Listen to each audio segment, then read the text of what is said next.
Hello, I'm Jose with FrSky North America, and today's video is very simple. I wanted to show you guys how to calibrate your sticks, your pots, and your sliders so that you have the most accuracy. So all these controls are analogs, they're not digital, so every once in a while they do require calibration. In my personal experience, I've found that it's best to go through a calibration, whether it needs it or not, when the weather changes. So if it's been very cold and then all of a sudden warms up, that's when I do it. So generally speaking, I do it twice a year and maybe more if I feel that it is out of calibration. So if you take a look over here and go to your mixes page, and let's say we go over here to the ailerons mix, and you notice that your stick is not exactly center. So maybe it's over here or over here, and same thing for the elevator or something else is not at center. Or if your extremes don't go all the way to the extreme. So let's say over here, you go down here and it doesn't go all the way over to the edge. That's probably because your calibration needs to be adjusted.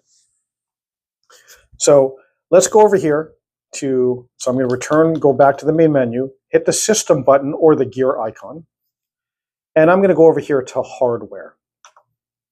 Okay, and the first thing I'm going to show you is this hardware check.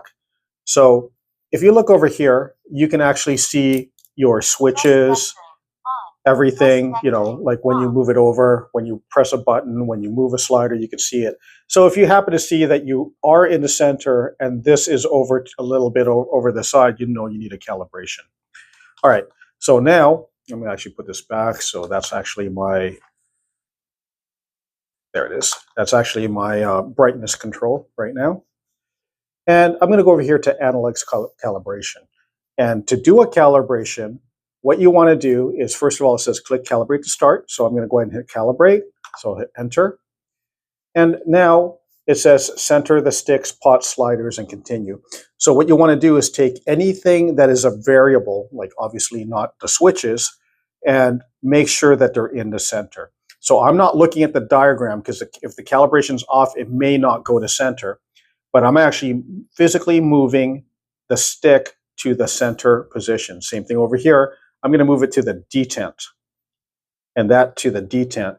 And for your throttle, just make sure that you're as close to center as possible. My slider needs to be done. Those are centered, and this needs to be centered. Once it's centered and everything is centered, you look at the picture, it looks like you didn't forget anything. Go ahead and click the next button so you can actually press there, or just hit the enter button over here. Okay, now this is kind of a very useful picture, because what it does is, what you need to do right now is you need to move everything in a full range, like full up, full down, full left, full right on all the surfaces. And if you had touched a control, so for example over here, that up arrow will disappear. It doesn't mean that it's done. See, it stopped over here. I still have to move it to the full range. So full range up, full range down, full range right, and full range left. Okay, same thing over here.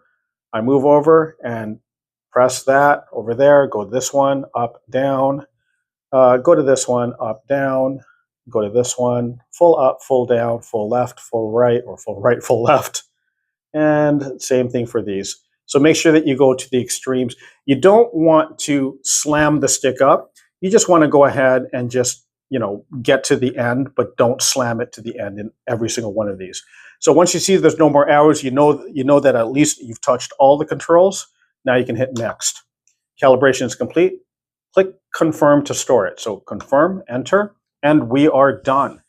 Again, I do recommend doing this calibration, when the weather changes. And if you do notice that something is not quite right, is the time that you do it.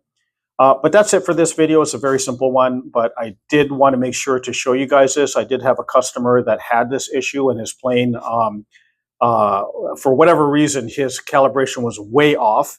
And I honestly don't know why it was, but his plane rolled on him and he had to give it a lot of trim. So definitely do the calibration once in a while. Like I said, I do it twice a year, and I've never seemed to have a problem. All right, guys, that's it for this video. If you have any questions, you can go ahead and email me at jose@freesky-rc.com, or you can leave a comment in this video. Thank you very much and have a good day.